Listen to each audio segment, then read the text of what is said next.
안녕하세요. 스포츠 지도사 필기시험 대비 특강 6번째 시간을 시작해 보도록 하겠습니다. 오늘은 광해 스포츠 심리학 안에 있는 운동 제어의 영역에 대해서 살펴보도록 하겠습니다. 운동 제어는 인간이 행하는 수많은 움직임, 그것들이 생성되는 기전과 원리를 규명하는 학문입니다. 그래서 인간이 어떠한 움직임을 했을 때 그것을 어떻게 그렇게 하게 되는지, 왜 그렇게 하게 되는지, 혹은 더 그것을 잘, 빠르게, 효율적으로 움직이기 위해서는 어떤 것들을 이제 신경을 써야 되는지, 이런 것들을 밝히는 학문이라고 할 수 있어요. 그래서 가장 중요하게 다루어지는 문제들은 인간이 환경으로부터 들어오는 정보를 어떻게 지각하고 그다음에 그것을 어떻게 해석하고 그러고 나서 어떤 움직임을 어떤 순서로 준비하게 되는지, 그때 인간이 가지고 있는 이 신체의 그러한 부분들의 영향에는 어떤 것들이 있는지, 뭐 이러한 것들을 연구를 합니다. 그래서 인간의 동작, 지각, 인지 이러한 것들을 주로 다루고 있어요. 그래서 운동 제어하면 여러분들이 어떤 정보를 처리하는 그러한 부분들을 중점적으로 있다고 생각을 해주시면 돼요. 영역별로 어떤 소개를 하는 내용이 나오면 어떤 정보 처리, 인간의 지각, 인지 이런 내용들이 나오면 이거는 운동 제어와 관련된 내용이구나 이렇게 하고 운동 제어로 이렇게 체크해 주실 수 있으면 됩니다. 이 운동제어 안에도 다양한 이론들이 있어요. 이론들이 있는데 인간의 움직임을 설명하기 위해서 이러한 이론들이 개발이 됐겠죠. 그래서 반사 이론, 정보 처리 이론, 다이내믹 시스템 이론, 생태학적 이론, 이러한 주축이 되는 요인들이 있고, 이러한 여러 가지 요인들이 뭐가 딱 맞다, 아직까지 확실하게 정답이 내려져 있는 건 아니에요. 하지만 각각의 이론이 많은 인간의 움직임들을 설명해주는 부분들을 많이 포함하고 있어서, 그렇다고 완벽하진 않지만 포함하고 있어서 이 서로 간의 이론들이 상호 보완적으로 인간의 행동과 움직임을 설명하고 있다고 생각해 주시면 됩니다. 그래서 오늘은 시험에 가장 많이 나오는 정보 처리 이론과 다이내믹 시스템 이론에 대해서 알아보고 강의를 마치도록 하겠습니다. 네, 정보 처리 이론입니다. 반사 이론, 앞에 이제 먼저 개발되었던 반사 이론에는 어떤 자극이 주어졌을 때 인간이 어떻게 반응하는지 거기에 집중을 했어요. 어떤 자극에 의해서 어떤 결과 행동이 나오는지, 이렇게 자극과 반응, 결과, 자극과 결과 이런 식으로 이러한 관계에만 초점을 맞추고 있었는데, 정보처리 이론은 자극이 있다고 인간이 바로 다 모두 그렇게 행동하고 그러한 결과를 내는 것이 아니라 인간이 어떻게 그 정보들을, 그 자극을 해석하고 내가 어떤 반응을 선택하는지에 따라서 결과가 달라진다고 본 거예요. 그래서 자극에 대한 결과보다는 그 자극을 어떻게 해석하는지, 그리고 어떤 준비를 하는지 그 과정에 집중을 했습니다. 그래서 이러한 과정은 인간마다, 개개인마다 굉장히 어떤 능동적인 주체로서 달라지게, 다른 판단을 내리고 다르게 지각하고 이러한 과정을 거친다고 이야기를 하고 있어요. 그래서 인간의 여러 가지 행동들을 반사 이론보다 조금 더 논리적으로 설명을 해주고 있죠.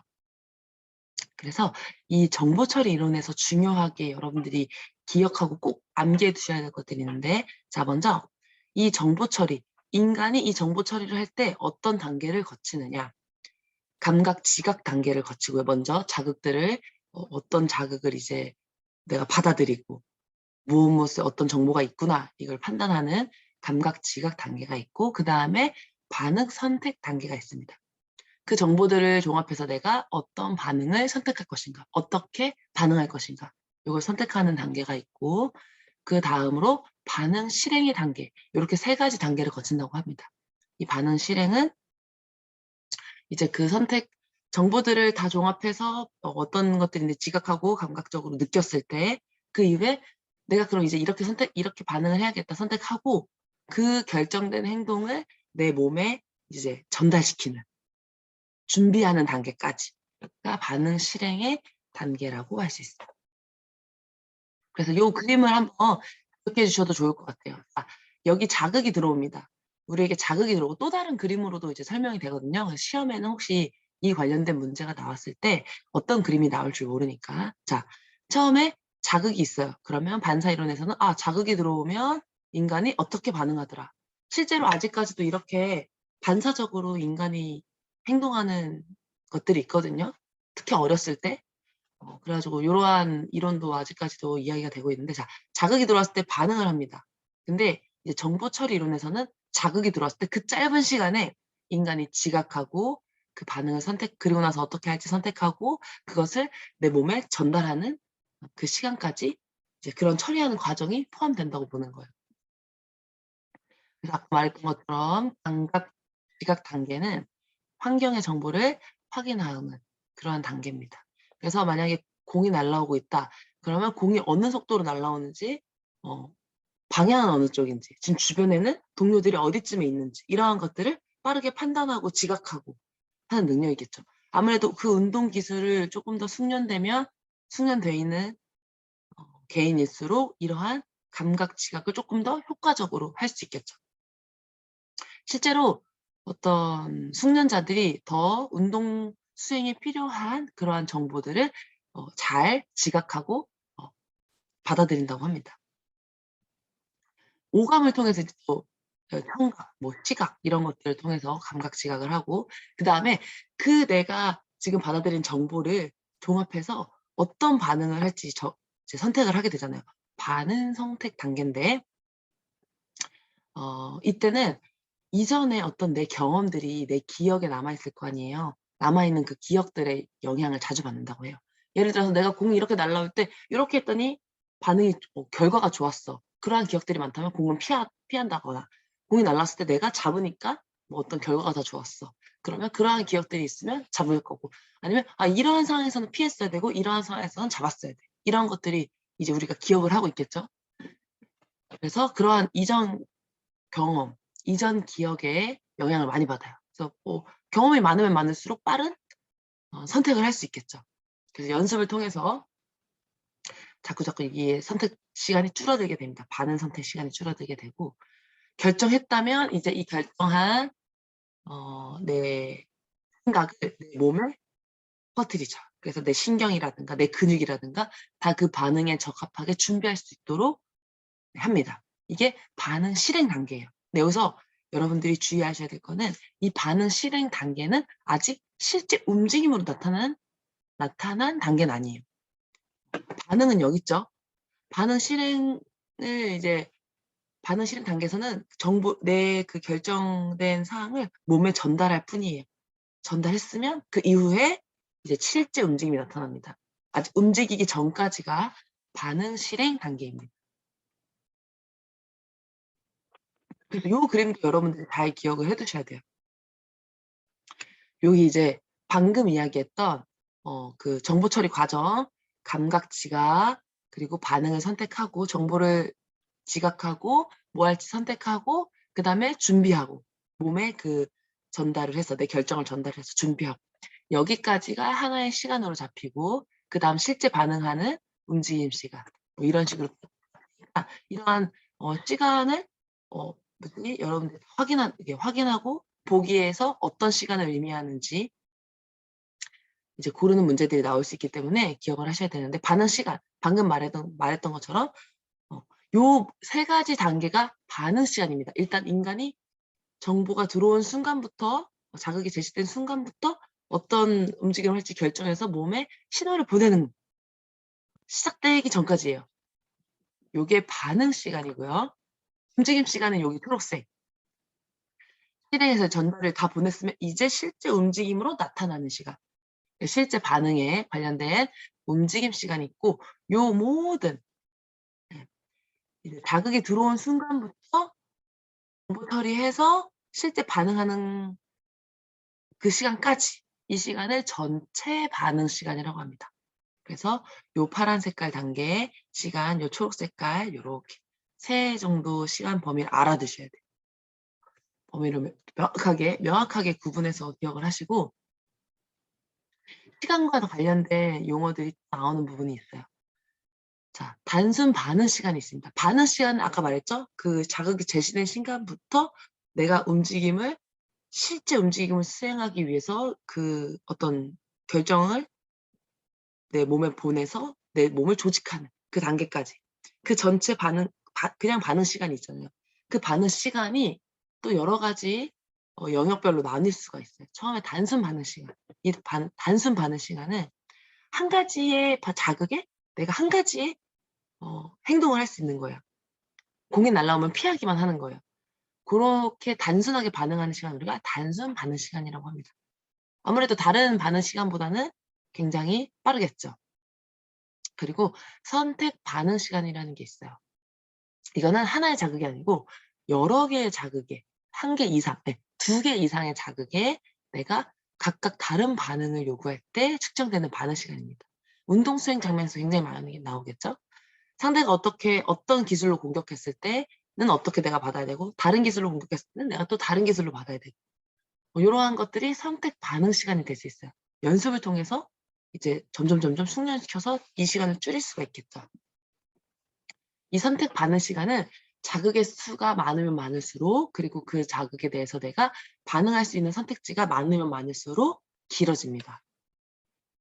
그리고 그 자극과 내 반응의 적합도가 높으면 높을수록, 유사하면 유사할수록 반응 시간은 짧아지고, 그 적합도가 낮으면 낮을수록 이 선택 반응 시간이 또 늦어지게 되겠죠.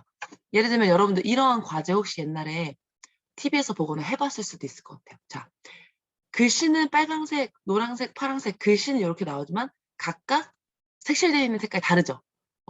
얘는 노란색으로 쓰여져 있지만 빨간색으로 색칠이 돼 있고, 얘는 초록이라고 쓰여져 있지만 파란색으로 색칠이 돼 있고. 근데 이제 이 반응의 적합도가 다르잖아요. 내가 만약에 초록색이 나왔을 때 초록색을 누르라고 했는데 초록색이란 글씨가 나왔지만 그 색깔에 따라서 버튼을 누르라고 하면 이 반응의 적합도가 높지 않죠. 그러니까 그만큼 또 늦어지게 됩니다. 이러한 것들이 선택 반응 시간에 영향을 미치는 요소고, 변별 반응 시간이 있어요. 이거는 2개 이상의 자극이 오는 건 맞는데 특정 자극에만 반응하도록 지금 결정되어 있는 거예요. 동기화되어 있는. 그래서 예를 들면 투수가 공을 여러 가지 정말 던지잖아요. 근데 그중에 볼을 내보내고, 혹은 내가 원하지 않는 공 내보내고, 어떤 포크볼만 기다린다든가 직구만 기다린다든가, 이렇게 여러 가지 구질 중에서 내가 하나만 선택해서 변별해서 반응하는 그러한 변별 반응 시간이 있습니다. 이렇게 기억을 해두시고, 이 정보 처리 이론에서 중요하게 영향을 미치는 게 기억 체계예요. 제가 아까 인간이 어떤 기억을 가지고 있느냐, 과거에 그거에 따라서도 이 정보 처리가 달라진다고 했잖아요.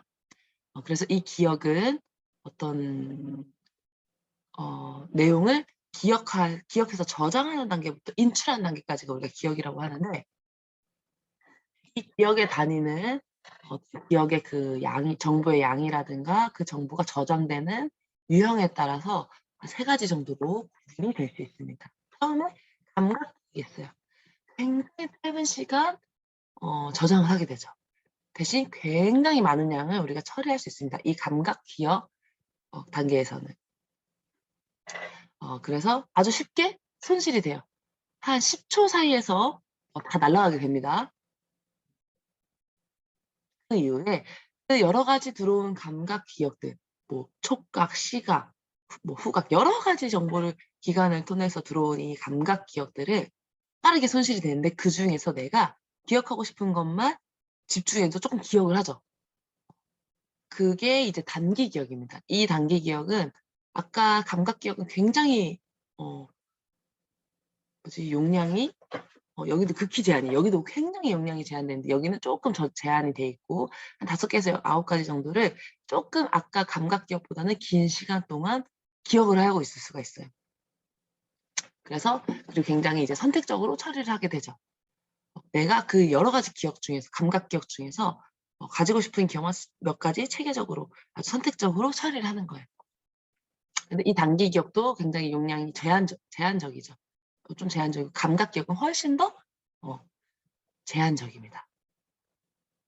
그래서 이렇게 선택적으로 처리한다는 점 기억을 하시면 되고, 이 단기 기억 안에서도 이제 여러 번 반복되고 내가 여러 가지 인지적인 처리 과정을 좀 반복적으로 거치고 나면 이제 장기 기억으로 넘어가요. 이 장기 기억으로 넘어갔을 때는 공간이 무제한입니다. 장기 기억 무의식 속에도 남아있는 그런 기억들이 있어요. 그래서 내가 생각지도 못했는데 갑자기 기억나는 그런 경우들도 있죠. 그래서 이 장기 기억은 굉장히 공간이 무제한적이고 오랜 시간 동안 휘발되지 않고 기억이 남아 있습니다. 정보를 저장하고 있는 거예요. 그리고 언제든지 꺼내 쓸 수 있다고 합니다. 그래서 요 기억 단계별로 여러분들 영역별로 그 핵심 내용들을 기억하시면 됩니다. 자, 두 번째, 다이내믹 시스템 이론만 이제 하고 이제 문제를 바로 풀어볼게요. 여기서도 좀 기억해야 될 단어들이 굉장히 많은데, 이 다이내믹 시스템 이론은 정보 처리 이론과는 좀 상반되는 이론이라고 여러분들이 기억하시면 돼요. 다이내믹 시스템 이론. 말 그대로 굉장히 다이내믹한 게 인간의 움직임은 결정되고 이제 실제 행위가 이루어진다, 이렇게 생각하는 이론이에요. 그래서 굉장히 다이나믹하게. 그래서 인간의 그러한 기억 표상을 중요하지 않다, 필요하지 않다. 인간의 움직임은 굉장히 다이내믹하게 움직이게 돼 있다. 왜냐하면 어떻게 그 수많은 기억들을 다 기억해서 언제 생각해서 그걸 반응을 하겠냐. 굉장히 인간은 그런 존재가 아니고 그 과정이 아니라 어떤 인간과 그 환경과 과제의 상호작용에 의해서 내가 아주 다이내믹하게 운동 행동을 결정하게 된다. 이렇게 이제 인간의 행동을 바라보는 이론입니다.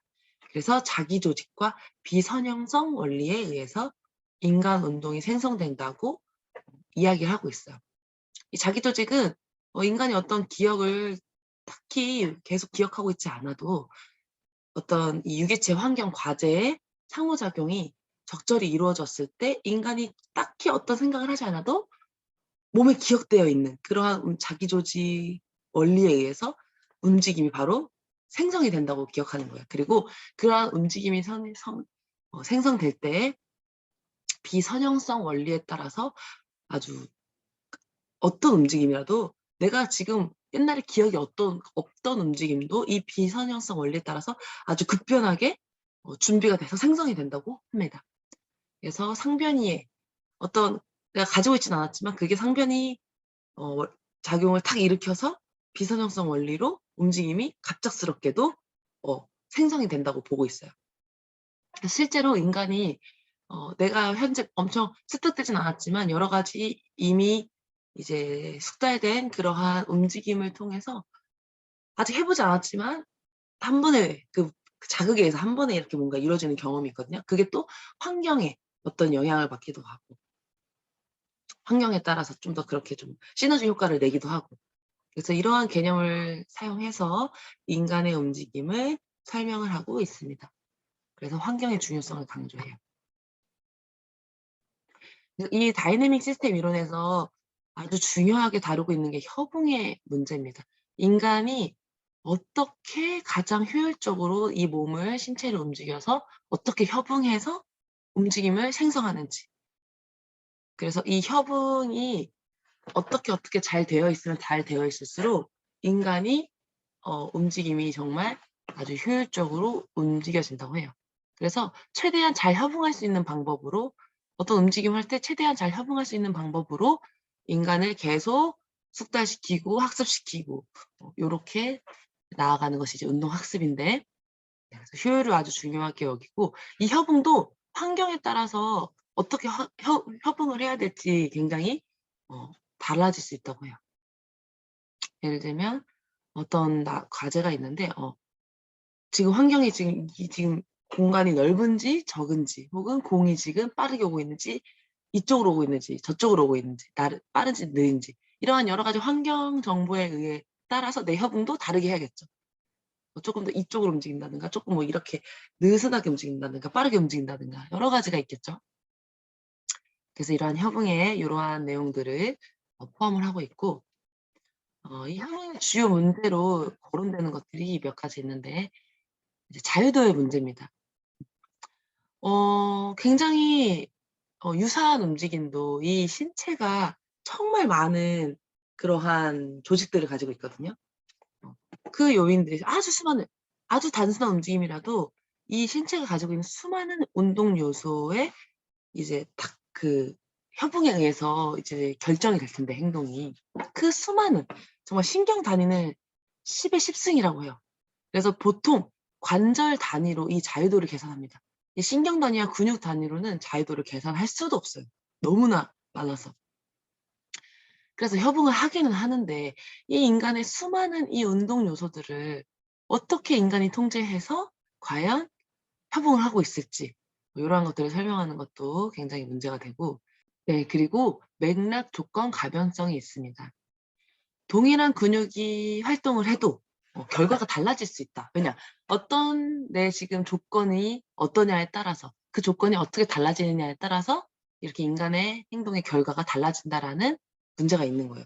예를 들면 우리가 똑같은 근육을 사용하지만 어느 위치에서 시작했느냐, 여기에서 시작했느냐, 여기서 시작했느냐, 혹은 어떤 속도로 진행을 했느냐, 이러한 것들에 따라서 우리가 똑같은 근육을 쓰지만 행동의 결과는 달라지고 그러한 반응들이 이제 달라질 수가 있겠죠. 그리고 역학적으로도 인간이 아무리 똑같은 속도로 또 위치에서 시작을 한다고 해도 어떤 역학적으로 이제 이 공간에 이 세계에 있는 어떤 중력이라든가 관성이라든가 이러한 역학적인 요인에 따라서도 인간의 그 움직임의 결과가 달라지기 때문에 협응만 가지고는 설명하기가 어려울 수 있습니다. 그리고 생리학적 원인으로는 아무리 인간이 협응이 잘 되어 있다고 해도 인간의 이러한 생각, 구조 뭐 이러한 것들이 전달을 내려야 이제 우리가 몸을 움직이는 건데, 이러한 움직임이 내려올 때 어떤 굉장히 다양한 또 신호들이 내려오거든요. 그러한 것들이 우리가 운동을 실제 하는 그런 근육까지 전달되는 과정에 있어서 이게 하나도 손실되지 않고 명확하게 내려오지 않고 중간중간 손실이 된다 이거죠. 그러니까 이러한 가변성을 인간 주변에 혹은 인간이 가지고 있기 때문에 이 협응을 어떻게 설명할 것인지 또 굉장히 오랜 숙제입니다. 그래서 이러한 협응의 주요 문제가 있고, 운동 등가라는 용어도 나와요. 이거 좀 이해하기가 조금 쉽지 않은데, 네. 운동 등가는 다른 근육근을 사용했을 때 또 우리가 같은 움직임을 수행할 수 있는 능력, 이러한 것들이 운동 등가라고 설명되고 있습니다. 여러분 너무 힘드니까 이제 퀴즈를 풀어볼게요. 여러분들, 저도 이제 이 운동 제어 영역은 제가 스포츠 심리학 안에서도 굉장히 심도 있게 공부했던 그런 내용은 아니어서, 우리가 딱 운동 제어 문제가 아마 운동 제어, 학습, 발달 요 세 가지 영역이 합쳐서 한 30~40% 정도 문제 나오는 것 같아요. 그러니까 한 6문제 정도 뭐 이렇게 나오게 될 텐데, 앞으로 배울 거 다 해서. 그러니까 우리 이 제어에서 우리가 좀 제가 좀 명확하게 시간이나 뭐 이런 정보 처리 뭐 요런 쪽 기억하시면 혹시 문제를 풀 수 있지 않을까 싶어요. 그러니까 요런 거에 집중해서 한번 이제 준비를 해 보겠습니다. 자, 다음에 설명하고 있는 운동 제어 이론은 무엇일까요? 우리가 아는 걸로만 해서 아닌 거 제끼고 이렇게 해서 풀어봅시다. 유기체, 환경, 여러분들 먼저 풀어보고, 과제의 상호작용 속에서 자기조직과 비선형성 원리에 의해 인간의 운동이 생성되고 조절된다. 여러분들 자기조직과 특히 비선형 얘기 나오면 다이내믹, 아주 급변하는, 선형적으로 어떤 움직임이 생성되는 게 아니라 급변하면서 생성된다고 여러분들이 기억을 좀 해주시면 좋아요. 다이내믹하게. 일반화된 운동 프로그램과 같이 기억 표상의 구조가 필요하지 않다고 주장하죠. 네. 그래서 우리가 다른 거 못 들어봤어도 비선형성 원리 그리고 어떤 기억 표상의 구조를 필요로 하지 않는다, 이렇게 얘기가 나오면 다이내믹 시스템 이론으로 기억을 해주시면 될 것 같습니다. 정보 처리 이론에서 이야기하는 반응 실행 단계에 해당하는 내용으로 적절한 것. 반응 실행 단계. 정보 처리 이론에서 이 우리 반응 어떤 단계는 3가지 정도가 있었어요. 자, 실제 움직임을 생성하기 위하여 움직임을 조직화한다. 반응 실행 단계. 맞습니까? 네, 맞죠. 움직임을 조직하는 단계였죠. 네, 그리고 여기 두 번째, 받아들인 정보의 내용을 분석하여 의미를 부여한다. 요것도 감각 지각 단계예요. 여기까지가. 아직 분석해서 의미를 주고 있는. 이 자극을 확인한 후 환경 특성에 맞는 반응을 선택한다. 반응 선택 시간이고, 환경 정보 자극에 대한 확인과 자극의 유형에 대해서 인식한다. 이런 것도 감각 지각 단계로 여러분들이 이해할 수 있으셔야 됩니다. 이러한 그림이 나왔네요. 아까 제가 보여줬던 그림 중에서도 또 여러 가지로 조금 달라지게 나와요. 그러니까 여러분들이 잘 기억을 하셔야 되는데, 자, 기억, 니은, 디귿을 3개 다 맞추는 거예요. 기억, 자극이 제시됐을 때부터 반응 시작 간의 시간 간격을 의미. 반응 시간, 시작, 여기까지. 반응이 시작되기 전까지, 시작될 때까지. 이 반응이 시작됐다는 거는 이제 어떤 내 몸에 전달했다는 거야. 그리고 반응 시작부터 실제 반응이 종료되는 시간. 이게 이제 진짜 움직임 시간이겠죠. 여기 앞에는 방금 앞에 했던 것처럼 반응 시간. 어떤 자극을 들어온 순간부터 어떻게 할지 내가 결정해서 내 몸에 전달하는 반응 시작까지. 실제로 시작해서 종료할 때까지가 움직임 시간, 여기는 반응 시간. 그러면 이걸 다 합쳐서 제가 전체 반응 시간이라고 했죠. 다음과 같이 1번 골라주셔야 되고, 또 나왔었습니다. 반응 시간의 유형이 아닌 것은 무엇일까요? 변별 반응 시간. 한번 풀어보세요. 멈추고. 변별 반응 시간이 있었죠. 네, 이거 다 실제 문제 나왔던 내용들입니다. 시험에. 변별 반응 시간.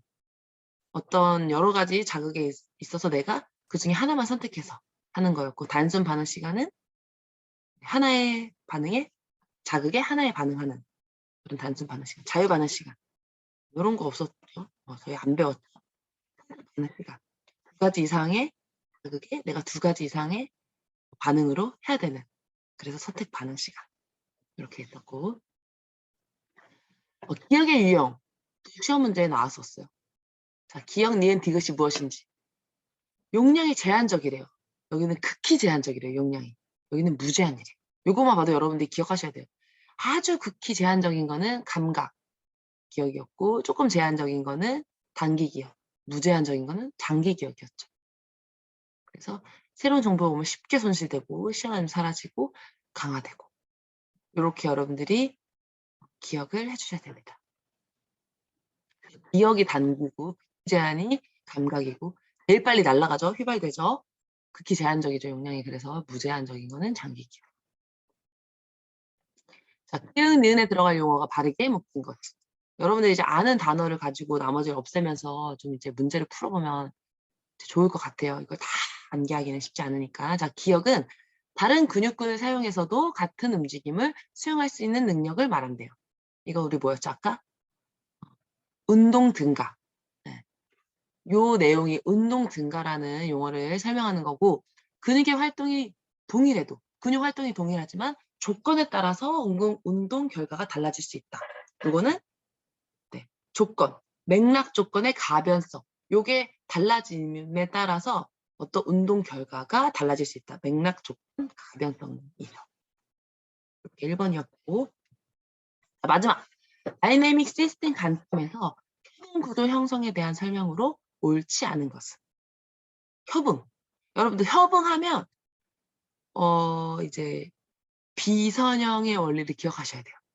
그래서 예를 들면 협응 구조는 하나의 기능적 단위로 자기 조직의 원리를 따라 형성된다. 맞습니다.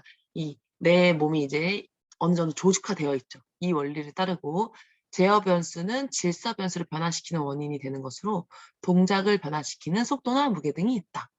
네, 이것도 맞아요. 이거 맞기 좀 어려우면 이것도 잠깐 이제 어렵죠. 이거 좀 이렇게 제껴놨다가 자, 다음 문제 읽어봅시다. 보기. 상변이가 이제 확 갑자기 이제 상변이가 일어나는 거라고 했는데 협응 구조의 형태가 변화하는 현상이에요. 협응 구조가 우리가 여러 가지로 돼 있는데 이게 갑작스럽게 상변이가 일어납니다. 이 상변이는 선형의 원리가 아니고 비선형의 원리를 따르죠. 그래서 옳지 않은 것은 3번이고 협응 구조의 안정성은 상대적 위상의 표준 편차로 측정할 수 있다고 합니다. 이거 계산하는 방법 제가 너무 어려워서 이제 넣어놓진 않았는데, 자, 우리가 옳지 않은 거 찾자면 요 상변이가 선형의 원리를 따르는 게 아니고 비선형의 원리를 따른다. 여러분 혹시 이거 관련된 거는 아마 요 협응, 상변이 뭐 이러한 내용, 비선형 뭐 이러한 내용들이 나올 수 있을 것 같습니다. 네, 이렇게 해서 오늘 6번째 운동 제어 관련된 강의를 마치도록 하겠습니다. 수고하셨습니다.